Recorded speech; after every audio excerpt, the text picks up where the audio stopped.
Buenos días, una nueva emisión del Tábano. Esto está tomando cuerpo ya, ¿no? Lo que uno viene anunciando hace años. Vamos a hablar justamente de todo acá, porque todo tiene que ver con todo. En política no hay nada aislado de otra cosa. Nos va a visitar dentro de poco, la semana que viene, el primer ministro israelí. Que hay un artículo que escribió Luis Sabini Fernández, que lo tituló Macri y Netanyahu, un solo corazón. Como no podría ser de otra manera, las autoridades políticas argentinas, con su presidente al frente, reciben con los brazos abiertos a un gobernante, Benjamín Netanyahu, que no cumple con ningún requisito de los que se consideran democráticos, al menos públicamente, al menos con la escala proclamada por las Naciones Unidas. Netanyahu será además recibido y declarado visitante ilustre en los recintos del legislativo porteño, motorizado el nombramiento por otro integrante de Cambiemos. Netanyahu constituyó gobierno en 2015 con un gabinete que pasará a la historia de la ferocidad, el racismo y el desprecio. Ya era veterano en la cúpula israelí porque había sido premier 3 veces antes, pero el gabinete que constituyó hace un par de años es realmente el termómetro de la situación actual, de la relación de fuerzas que goza la derecha y del racismo estructural del Estado de Israel. Un ligero recuento: el ministro de Defensa Moshe Yaalon definió a los palestinos como un cáncer.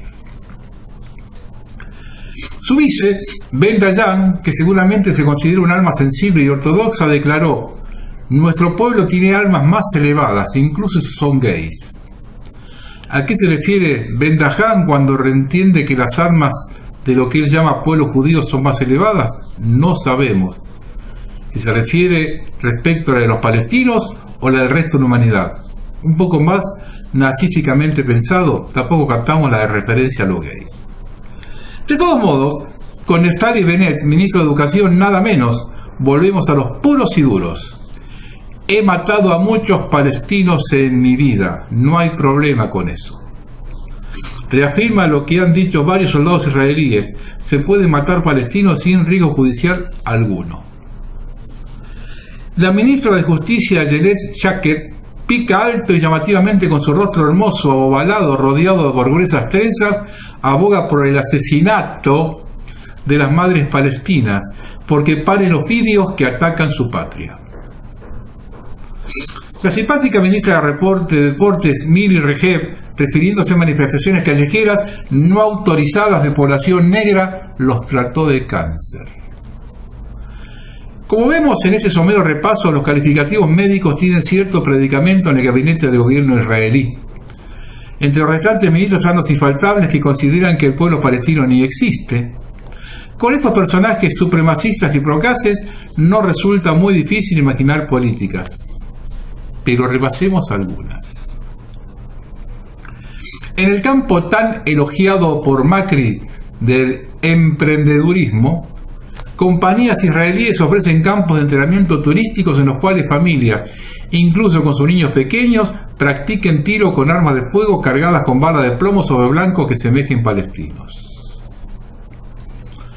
Seguramente el presidente Macri lo tiene sin cuidado ese tipo de monstruosidad cultural tan israelí, y en cambio sí le interesan las posibilidades comerciales que brinde el trato con el Estado de Israel, que usando a los palestinos como cobayos, ha desarrollado una serie de dispositivos de seguridad que promociona con descaros como probados experimentalmente.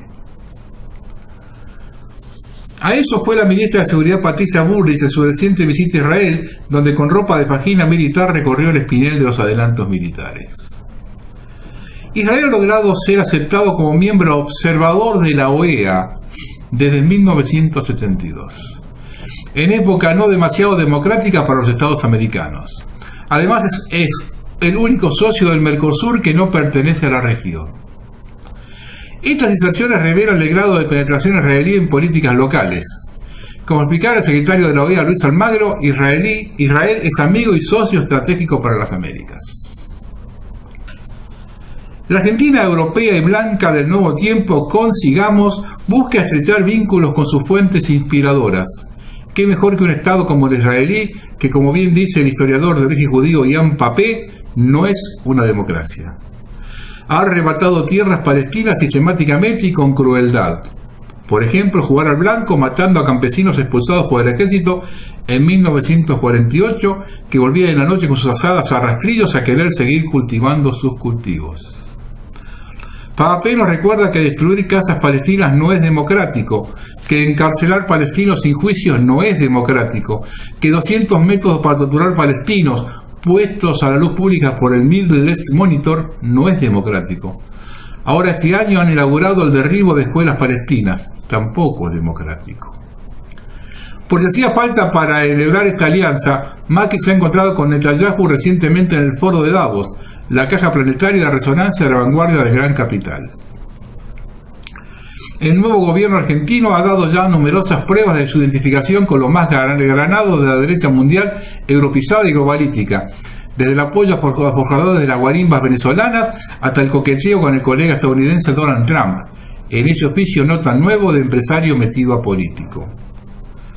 Ahora, la alianza que procura este gobierno con la dictadura supremacista israelí multiplica el entretejido de alianzas, puesto que Estados Unidos e Israel ya constituye una suerte de entidad política en sí mismo. Al gobierno de Sigamos ya ni le interesa la mascarada pseudo-democrática de la teoría de los dos estados, donde al menos de palabras se hablaba de cierta entidad política palestina. Netanyahu puede estar contento. La hostilidad hacia los mapuches, como hacia los wichis en el norte, por ejemplo, le revela que este gobierno tiene profundas coincidencias con su concepción del mundo. La derecha afirma sus conquistas. Para la sociedad oficial argentina, Netanyahu es el visitante ilustre. Para la resistencia, persona non grata. En este contexto, vamos a empezar el programa. Y vamos a hablar de Maldonado con algún tipo de documentación que empiezan a aclarar mucho las cosas. En estos días, todos hablan de que hay que cerrar la grieta. Lo que no dicen es que el mecanismo es según su conveniencia. Así los zurdos siguen con su librito del terrorismo de Estado, pero ni una palabra que antes que desaparecidos hubo muertos por atentados terroristas. Absolutamente ni un comentario que para ingresar a Montoneros había que llevar una pistola y la chapa identificatoria de un policía, y que la mayoría de los asesinados eran conscriptos.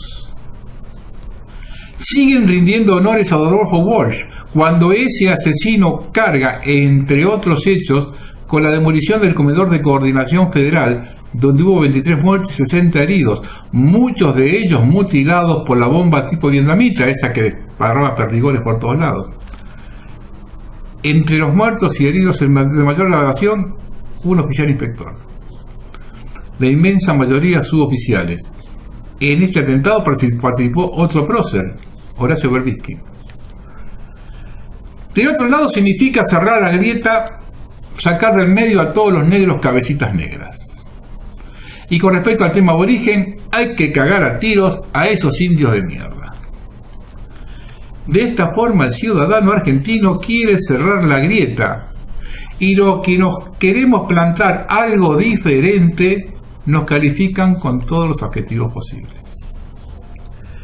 El país entero, presa de la prédica de los medios del sistema, que defienden intereses que no son justamente los nuestros, responde en cual cordero que se dirige mansito al corral, paso previo al matadero. Una sociedad individualista y materialista donde todos opinan sin saber absolutamente nada, guiándose por los ilustres periodistas que se deben morir de risa a ver con qué facilidad ganan su buen dinero. El sistema jugando como el gato y el ratón con una sociedad llena de idiotas que se creen inteligentes, operando una y otra vez sobre una población que compra buzones al por mayor. Han dividido al país en dos bandos irreconciliables, preparando el camino hacia una reconciliación traumática que se va a dar cuando uno derrote al otro y nos quedemos sin el 40% del territorio. y se escuchan cosas increíbles. Cuando se habla de la desaparición de Maldonado, los macristas piden enfervorizados la aparición de Jorge López.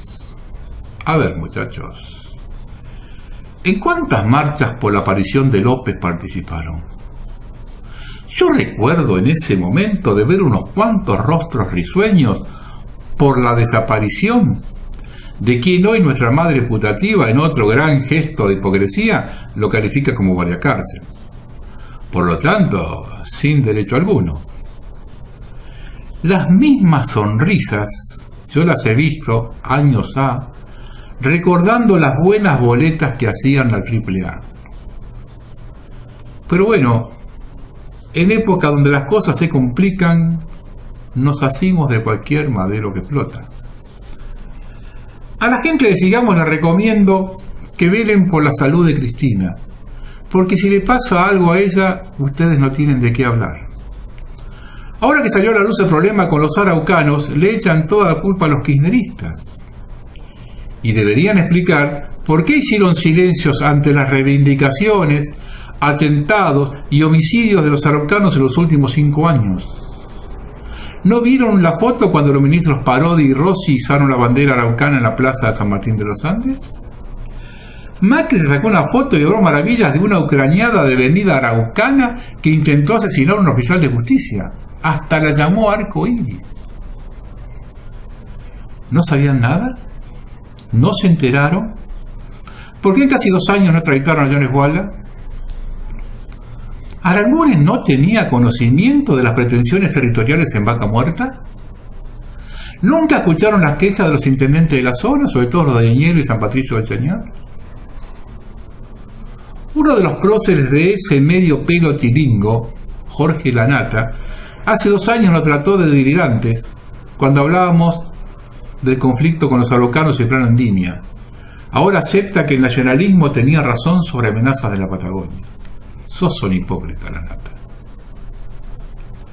Los que se horrorizan con el tema del adoctrinamiento en las escuelas, ¿dónde estaban cuando se destruía la educación y el periodismo quedaba a mano de los zurdos? ¿Saben dónde estaban?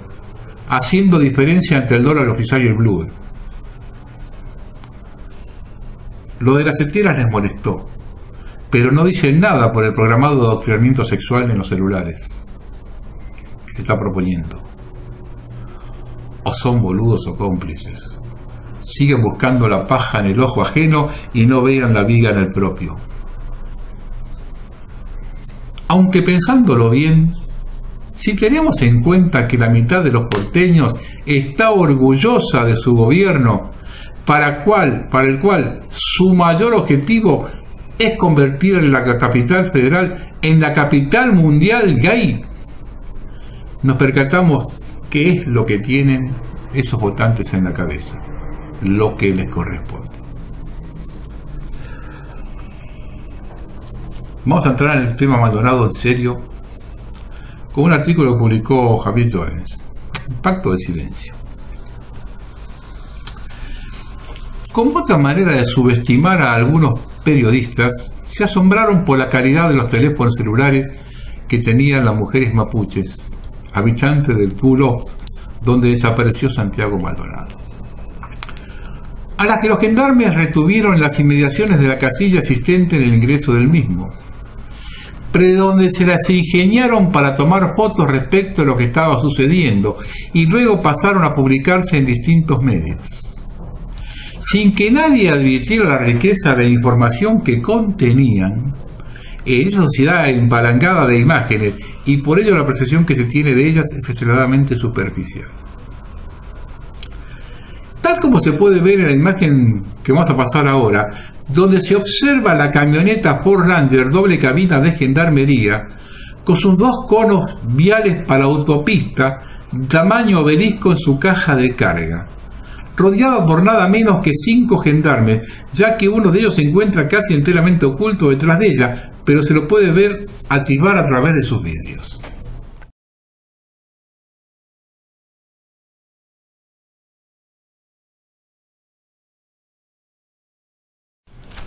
En esta otra imagen corresponde presumiblemente a los instantes previos a retirar con dicha camioneta el cuerpo de Maldonado recubierto en una bolsa de óbito post-mortem. Observándola con alguna detención, la pregunta natural que surge es qué miran atentamente y simultáneamente en la parte posterior de ella 3 de los 5 gendarmes que la rodean, conforme se aprecia en el siguiente recorte de la imagen visualizado con las líneas rojas. En la caja de carga de la camioneta a la par de los conos viales se puede ver la existencia de un bulto tapado con un gastado plástico negro. Y la mirada de los gendarmes, algunos de ellos con evidente cara de preocupación, está dirigida hacia la parte del bulto ubicada sobre la luneta trasera de la camioneta y los conos viales.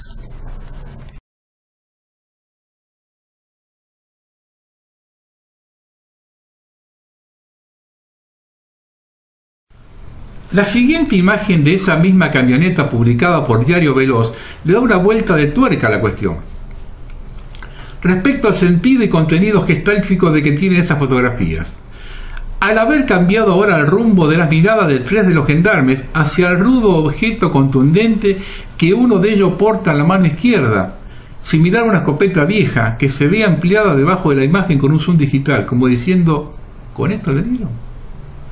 Y a la par cerca de la cabina hay otro gendarme que mira lo que es el rostro de Maldonado, un reflejo de un rayo del sol sobre el plástico como un misterioso holograma de él.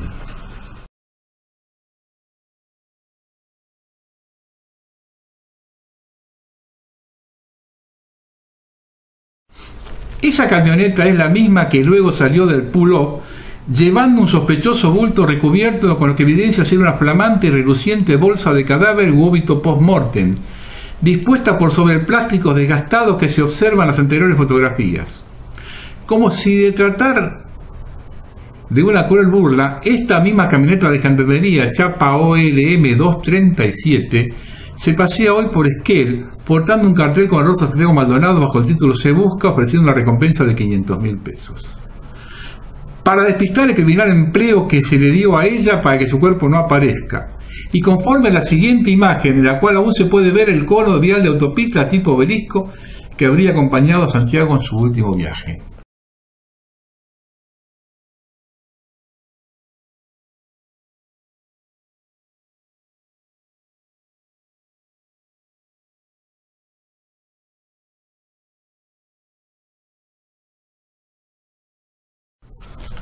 Las anteriores imágenes publicadas por la prensa sin percibir la rica información que aportan, además de poner en evidencia la superficialidad y banalidad de esta, que solo se queda en la superficie de las cosas, pone en evidencia algo mucho más grave, que es la inexistencia en Argentina de un servicio de inteligencia con capacidades mínimas, que vaya más allá de fabricar obscenas carpetas para chantajear y controlar jueces y políticos, conforme a la legendaria escuela de Jaime Estiuso.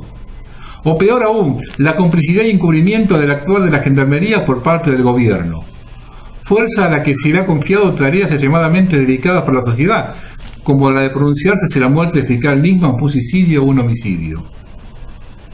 Siendo paradojal que ahora la ministra de Seguridad, Patricia Bullrich, esté imputada de encubrimiento de la desaparición de Maldonado, habiendo sido ella la principal promotora de la falsa denuncia de Nisman previa a su suicidio, con la que acusó al anterior gobierno de encubrimiento del atentado de la AMIA. Una muestra de lo burda e incoherente que son las mentiras de Gendarmería y el gobierno lo da la reciente publicación por parte de Infobae, medio afín al gobierno, en un editado video que circuló profusamente cubriendo el operativo realizado por ella el 1 de agosto en el pull-up. El mismo está presentado con el título y copete "Cómo fue el operativo de Gendarmería el día que desapareció Santiago Maldonado". Se trata del desalojo que se realizó el pasado 1 de agosto en Resistencia de Cuyamén a un grupo de pobladores araucanos de la comunidad Pulo en la ruta 40 y a la vera del río Chubut.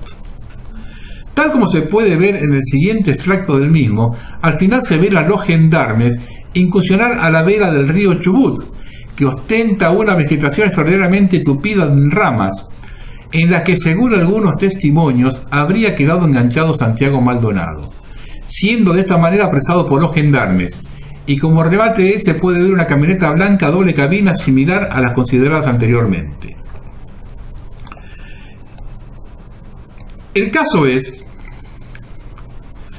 que el comandante Pablo Escola, segundo al mando del Escuadrón 36 de Esquel, de Gendarmería, a cargo del operativo en el Pulo, tal como se informó en una nota anterior en un reciente reportaje que concedió Clarín, aseguró que nunca sus hombres alcanzaron la costa del río, negando en consecuencia la posibilidad de que podrían haber capturado ahí a Santiago Maldonado. Quedamos a varios metros de la costa del río, pensé que podrían sorprendernos, no los veíamos. No alcanzamos el río, ordené el repliegue hasta la zona de la casilla en la entrada del predio. Escola afirma que la imagen de Maldonado al haber al río capturado por 2 o 3 gendarmes que lo volteaban es falsa. No ocurrió, no estaban en condiciones para detener a uno de ellos. Esta sola falsedad proveniente del jefe del operativo de Gendarmería en el Pulo los indica claramente como responsable último de la desaparición forzada de Santiago Maldonado, o conforme a las evidencias expuestas previamente de su homicidio y posterior desaparición de su cuerpo. Si la Argentina fuera un país serio, él mismo ya habría sido relevado de su cargo y entregado a la justicia para que diera cuenta de ellas. Observemos esas imágenes.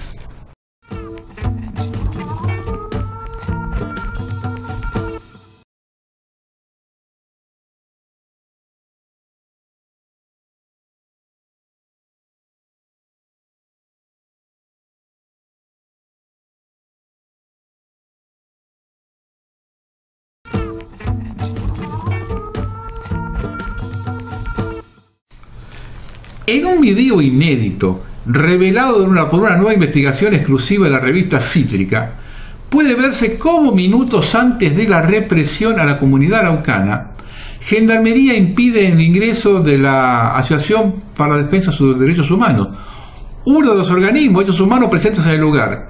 Los miembros de la misma habrían llegado advertidos por la represión y la fuerza de seguridad les impide el paso. Además puede verse claramente la presencia de un remote de Gendarmería, algo que la ministra de Seguridad, Patricia Bullrich, negó hasta que no le quedó más remedio que fue en el Senado. Observen, por favor, con atención, estas imágenes.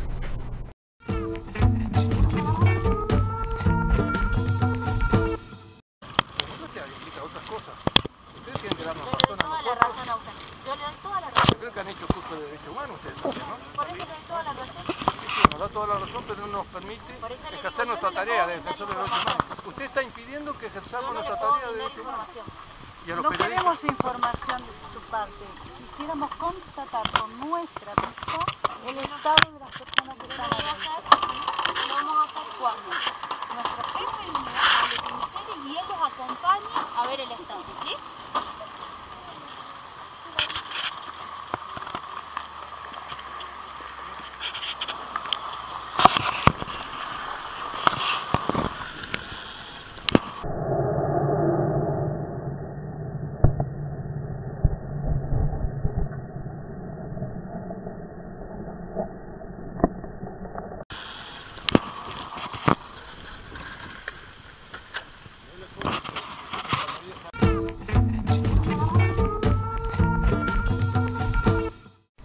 Van quedando pocas dudas. Observen que el viento que hay en la zona, que mueve la parte de arriba de esa bolsa, y nada más que la parte de arriba, quiere decir que esa bolsa está cargada con algo. Si no, esa bolsa volaría,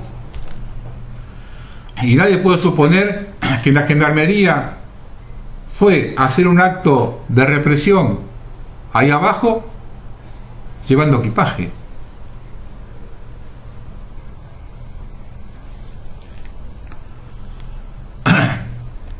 Acá hay un artículo de Rolando Handling que tituló Mapuches en la Patagonia Argentina. Cosas interesantes, dice. Para que la gente de Buenos Aires que no va a la zona no comprende.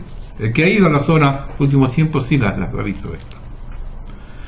El empresario hotelero Gustavo Fernández Capriet envió una carta pública al secretario de Turismo local, Esteban Bosch, y al intendente del Parque Nacional Lanín, Horacio Peloso, con algunas reflexiones sobre el creciente problema mapuche. Sostiene que ha llegado la hora de poner límites. Esta comunidad originaria quiere tomar cada vez más espacio público para uso propio, al amparo de supuestos derechos ancestrales, que en lo personal creo que corresponderían a los tehuelches. En esa cultura parece que no valen el trabajo y el esfuerzo, aunque hay excepciones. Tienen miles de hectáreas y no producen más que lo mínimo. Pero en verdad podrían ser proveedores de determinadas frutas y hortalizas en toda la provincia y sus derivados con valor agregado como dulces, conservas, salsas, etc. Ganadería ovina y bovina podrían producir mucha carne y derivados como leches y quesos. De turismo, ni hablar.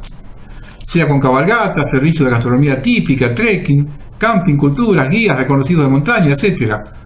Pero pensando en dar servicio y no en sacar plata por solo sus derechos ancestrales.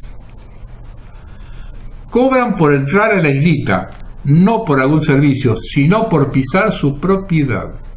Y cuando la islita y su playa son un espacio público. Cobran con acceso al Parque Lalín, gracias al comanejo, o mejor dicho, al desmanejo, y no solo en el muelle, afectando una excursión de emblemática del destino, sino que lo hacen al llegar a la villa, que se supone sería un barrio abierto, al que se llega por un camino público, y no propiedad de ellos, mantenido por la provincia, y no por ellos. Cobran por entrar a la cascada de Quilaquina, donde parece que no hay franja de ribera. Si fueran estancieros, los acusarían de violar la Constitución y como 1000 leyes por terratenientes y usurpadores del espacio público. Nótese que el acceso a la cascada nunca se aleja de los 15 metros del río, pero no reparan la baranda. Hemos tenido víctimas fatales ahí, ya que ninguno acompaña a los visitantes, ni por prevención ni para explicar nada, ni siquiera para tener limpio el lugar, que generalmente es una mugre, como el puesto que tienen a la entrada. Lo sé porque lo paso y lo veo regularmente. Uno va al mirador a Rayán y te roban ahí arriba mismo. Todos saben quiénes son. De nuestro hotel no recomendamos más ir allí, pero sí a la Casa del Té. El mirador del Centenario, por falta de mantenimiento y de acción nuestra, está cerrado e inaccesible. Si se intenta organizar una carrera que pase por su territorio y no les pagás a ellos, no se hace. Y siempre se exceden en el cobro, pero Parques Nacionales los cobija, porque si no les llevas el pago de ellos, no te autorizan la carrera. ¿Querés madera? Ellos te la venden, la marcan como leña y la venden como madera. Pregúntele a varios de los comerciantes que les compran. Después hacen un escándalo en Villa Langostura por 50 lengas que tiraron por un circuito de cross, y que entiendo que fueron reemplazadas por muchas más que se plantaron. Allí hicieron carreras en 3 años, no se corre todos los domingos, se metieron en la villa 15, 20.000 y 28.000 espectadores, y fue elegido 2 veces el mejor de todo el circuito del campeonato. Como yo estaba allí, aseguro que de toda la gastronomía en oferta, la mitad era legal y la otra mitad era de ellos a través de clubes, cooperadoras y más. Los vi. Serían unos 100 trabajando y 10 o 15 protestando por la deforestación. En Manzano Brujo en cualquier momento empiezan a poner obstáculos peores. Cobran un canon por la concesión del Cerro Chapelco.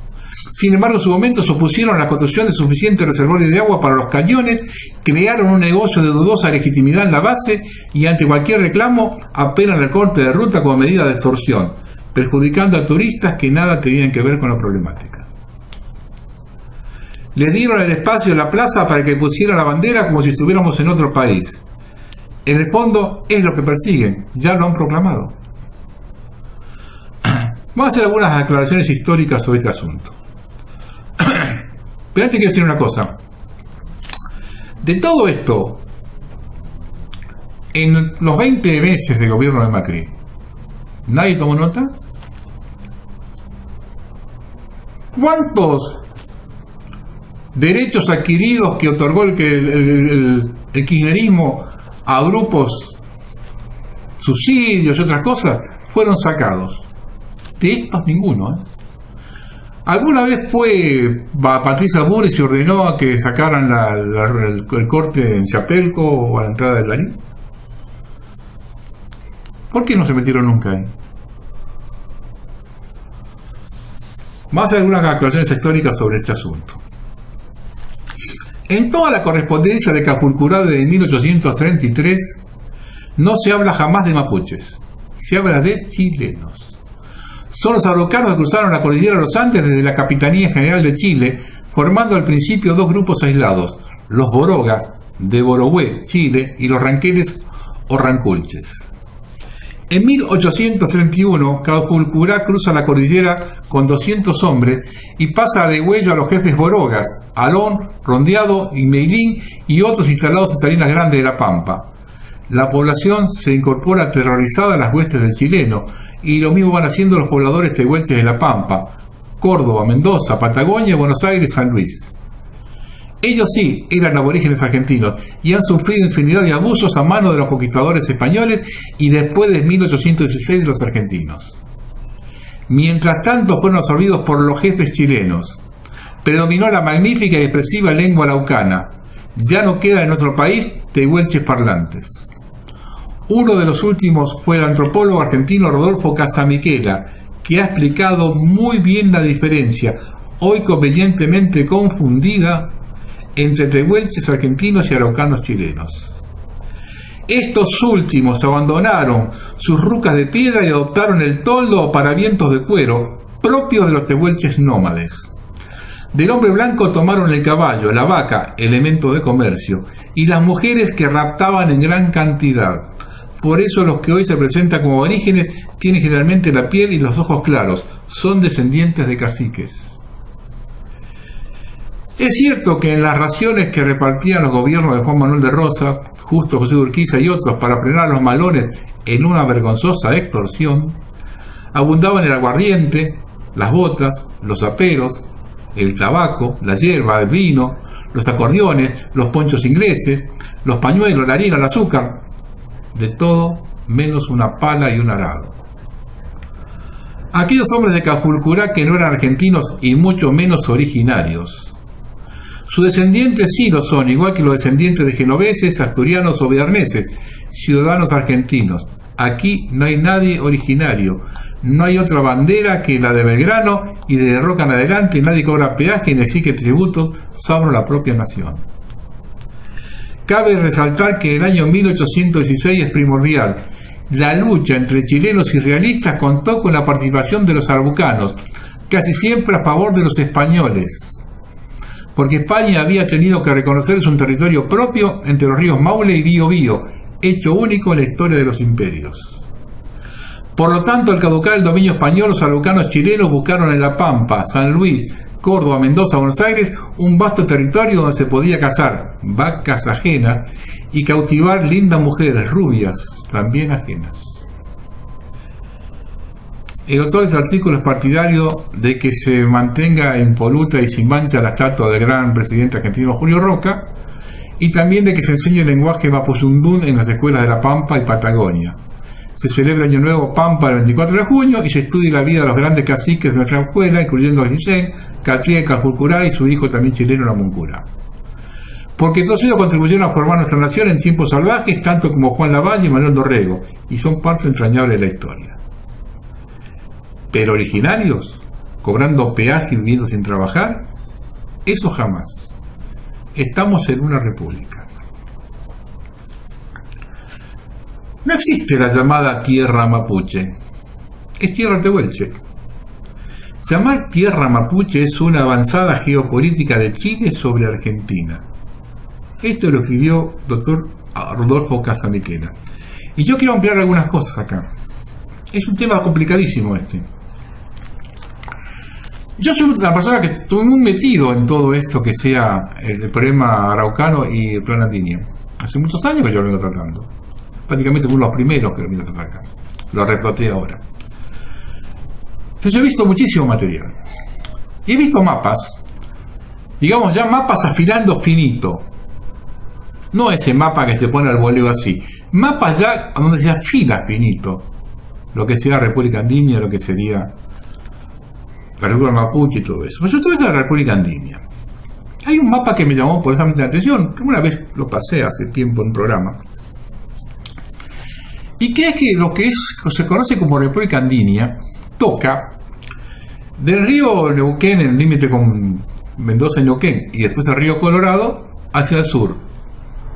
Todo eso es la Patagonia.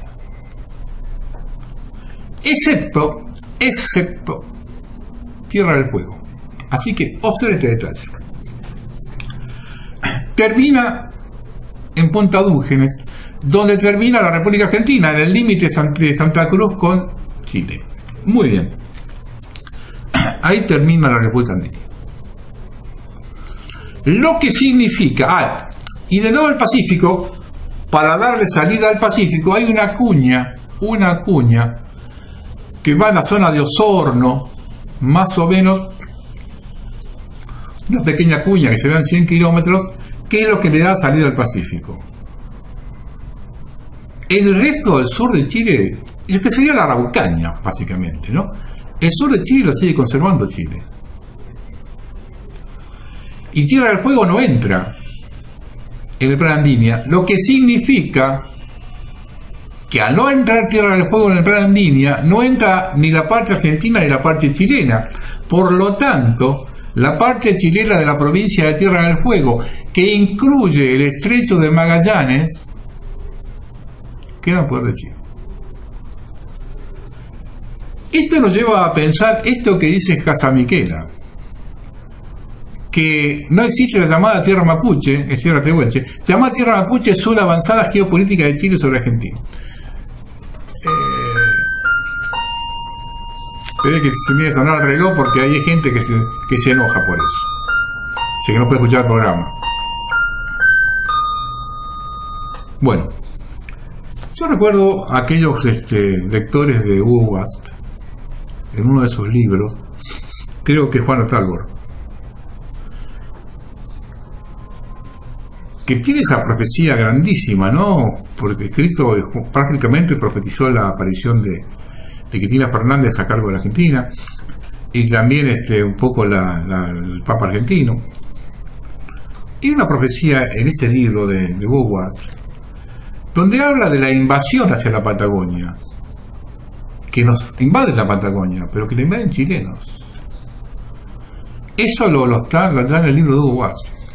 Y yo muchas veces lo creí, lo pensé, cuando empecé a interesarme más con ese tema, que es muy probable, porque el gobierno de Chile tuvo siempre excelentes relaciones con el gobierno inglés, lo hemos sabido de siempre. Acá hemos tenido la prueba en la guerra de Malvinas, que lo que pasó en Malvinas con los chilenos no es una casualidad, es una parte más de la reacción.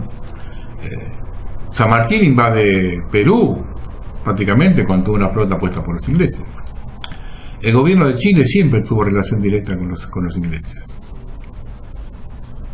Y también la presión de Israel, del sionismo en Chile, es prácticamente quizá mayor que la que hay en Argentina. Pues no llamaría absolutamente nada la atención que Chile estuviese en este juego. Y más aún, yo estoy hablando de Chile, estoy hablando de la dirigencia de Chile. Yo conozco muchos chilenos que están enloquecidos por el tema de la posibilidad de perder la Patagonia. La dirigencia de Chile, sobre todo más en Chile que en Argentina, la dirigencia de Chile, al pueblo abajo lo tuvo más informado que el nuestro. No olvidemos que Chile tiene las peores diferencias entre ricos y pobres de América. Las peores distribuciones de ingresos están en Chile. Entonces llama poderosamente la atención esto, ¿no? De que estamos hablando de aborígenes araucanos, chilenos, que siempre invadieron, que siempre vinieron a robar acá, y que ahora están haciendo este planteo territorial en Argentina. Llama poderosamente la atención, ¿no? Y cuando leo esto de Casamiquela, llamar tierra mapuche es una avanzada geopolítica de Chile sobre Argentina. Estoy pensando que pues ahí también, por ahí puede venir la cosa también. Y cuando vi el mapa ese, donde Tierra del Fuego no le incluye dentro del plan Andinia, uno lo primero que piensa dice, bueno, Tierra del Fuego pensaba la parte argentina, esa es parte de Inglaterra, hace punto con las Islas Malvinas, y de ahí toman la procesión a la Antártida. Pero usted va a pensar, sí, pero tampoco toman la parte chilena. Y cuando uno ve que el mapa chileno, lo que es la Patagonia chilena, no incluye el plan Andinia, incluye lo que es la Araucanía nomás. Entonces ya empezamos a hablar, me parece, otro tema. Vamos a terminar. Con este tema han reaccionado de la misma forma que reaccionó el gobierno anterior ante la muerte de Nisman. Con la diferencia que aquello tiene apariencia de sorpresa y en este caso a participación directa. Vamos a conjeturar acerca de lo que conocemos. Declaraciones de un gendarme y de un ministro de Chubut afirman que Nossetti comandó el operativo. No hay registro ni siquiera de un sumario interno por lo sucedido. Además, falta misteriosamente parte del registro de la grabación del operativo. Públicamente, Burri se cansó de decir que la gendarmería no había sido responsable del hecho. Y el gobierno se enredó en su propio laberinto. No pensó que un tema relacionado con aborígenes tomaría tamaña repercusión. Subestimaron el hecho en sí y subestimaron a todos. Por ello quizás se dieron orden a reprimir y no llamaría la atención que en algún momento alguien haya gritado caguen a tiros a esos indios de mierda. Ahora bien, esta es mi opinión, no información. Observando que la postura del gobierno no se modifica un ápice respecto del accionar de gendarmería, deben tener la información precisa que el cadáver no aparece más. Por lo tanto, al no encontrarse el cuerpo y no poder practicar una autopsia, no hay posibilidad de investigar nada. La gendarmería es la principal fuerza armada del país con 80.000 hombres bien entrenados y pertrechados. Bajo ningún punto de vista, el gobierno puede permitirse crear una fisura en ese cuerpo. Si Nossetti estaba allí, es que había orden de hacer lo que se hizo. Lo de Maldonado era una posibilidad que pudiese acontecer. Más que espíritu de cuerpo, lo que hay es defensa propia. Aquí no existe el accionar de un integrante de la fuerza, sino la tarea mancomunada de 2 escuadrones. De caer quienes lo podrían haber matado de inmediato como el dominó afectaría a la totalidad de sus efectivos, por la complicidad de algunos y por el encubrimiento de muchos. Y yo no separaría la sospechosa muerte de 43 gendarmes apenas asumió Macri. En cualquier país del mundo se generaría una investigación de ribetes extraordinarios. Aquí no se hizo absolutamente nada. Yo no recuerdo que 43 gendarmes se hayan muerto juntos en el mundo, como tampoco que un micro de que hay un barranco de 18 metros no tenga sobrevivientes. Esa cuenta pendiente debe haber pesado ahora. El gobierno respira tranquilo porque sabe que el cuerpo no va a aparecer. Si alguien tiene que dar un paso al costado, lo hará nada en el proyecto político. Hay demasiado en juego. Macri está al tanto de todo, lo han dicho Patricia Bullrich y Marcos Peña. Macri no se puede hacer distraído. Sabía que estaba Nossetti allí. Si Patricia Bullrich, ¿qué le dijo? Estaba de vacaciones, estaba de paseo. No, Macri no puede desentenderse absolutamente de nada.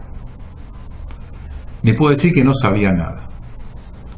Si no tuvo los reflejos, como en el caso de Gómez Centurión, significa que las directivas vinieron de allí. Nadie zafa acá. La salida, cuando la bola de nieve sea muy alta, es denostar a los araucanos, tirarle con toda la prensa a ellos, como si eso justifique hacer desaparecer gente. Hay comentarios que hay otros 2 desaparecidos, pero como eran aborígenes no tuvo repercusión. Además es muy probable que no se dieran las condiciones que se dieron ahora. Y que todo esto esté en su mayor ebullición cuando llega Netanyahu, también sospechoso. En políticas no hay casualidades. Todo se realiza en funciones, en situación programada. La primera consecuencia es que se blanquea el reclamo aborigen por el territorio. Ya están estudiando la población para medir cuál sería la reacción ante la secesión territorial. La segunda es que se puede producir otra grieta dentro de la existente, entre los que se opongan a la pérdida de territorio y los que no. La ya existente va a ahondarse por las culpas que se van a echar entre las bandas de candidatos en pugna. Y el tema es crucial. Y para que se den determinadas situaciones, tienen que tener protagonismo las personas adecuadas. Tal como dijo Scalabrini Ortiz, el hombre justo, en el lugar justo, en el momento justo. Y aquí coinciden varios. Veamos. Benjamín Netanyahu, quizá el mejor representante de la derecha israelí.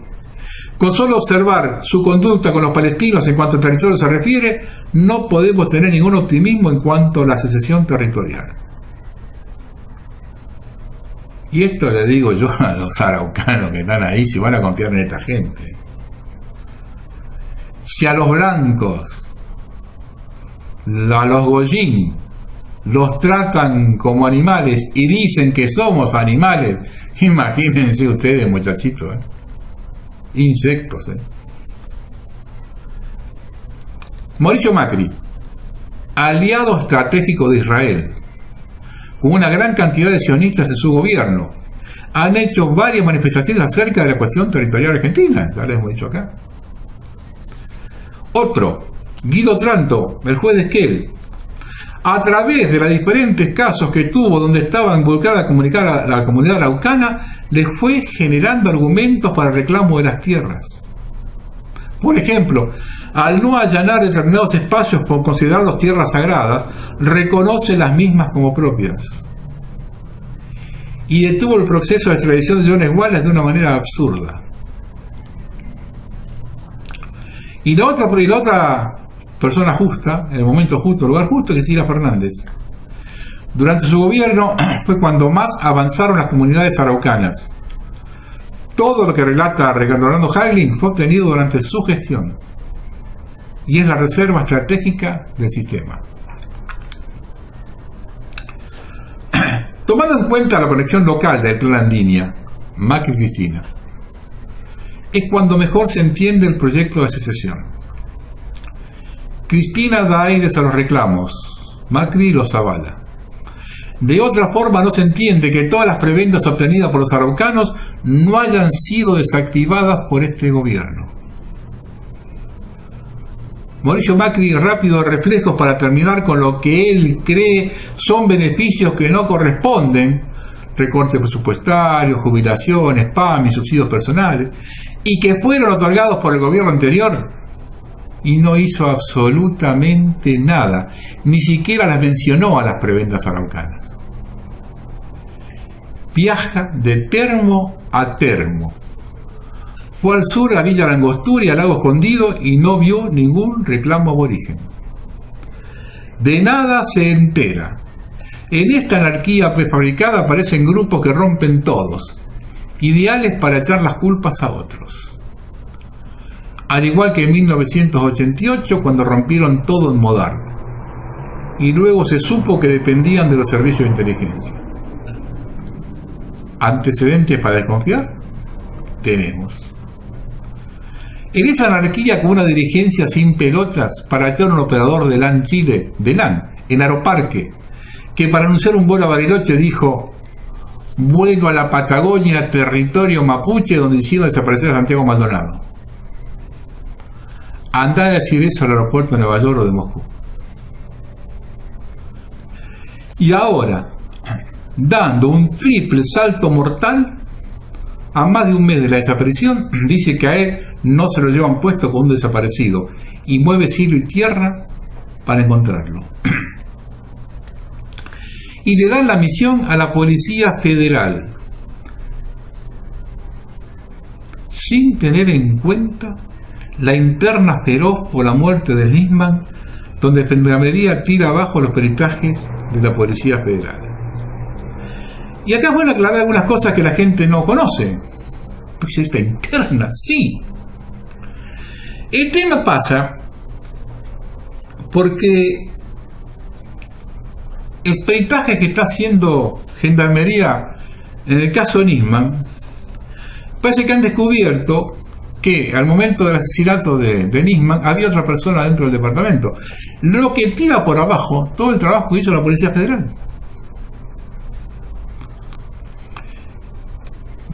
Y de ahí arranca esto. Y ustedes fíjense este detalle, porque este hombre, Gustavo Vera, de la Alameda, es diputado o legislador provincial, acá en la Capital Federal. Y él tenía una documentación sobre el caso Maldonado, que eran unas manifestaciones que había hecho estos pseudo mapuches, un testimonio mascarado. Bueno, es lo que hizo este hombre, fue presentar a la justicia. Y después se lo acusó a él de haber difundido esas cosas que estaban en la causa. Y fíjense lo que dijo Gustavo Vera. Y esto es grave y demuestra la famosa interna que estamos hablando. Dice Gustavo Vera: yo no dije en ningún medio que había hecho la denuncia, pero alguien agita a los medios de comunicación, y ese es Néstor Roncaglia, el jefe de la Policía Federal.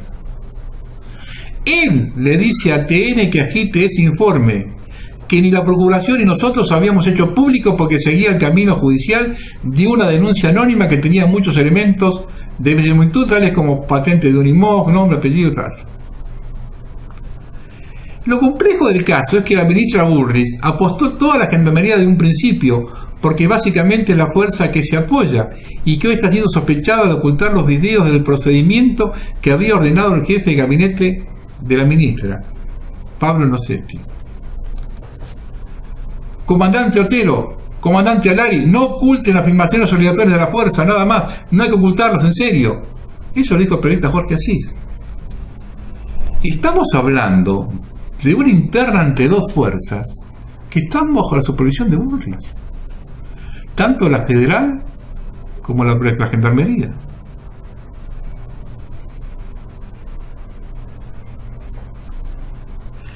Entonces acá estamos entrando en unos temas ya bastante más complicados.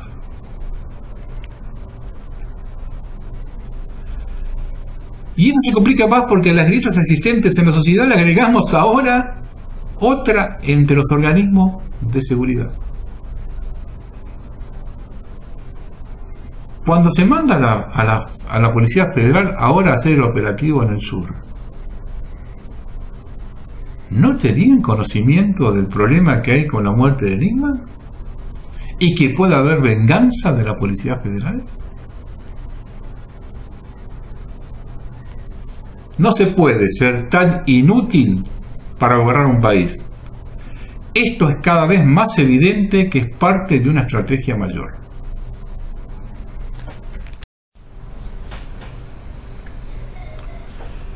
El tema es que en el caso de Maldonado, para encontrarlo o no, alguien tiene que cargar la culpa.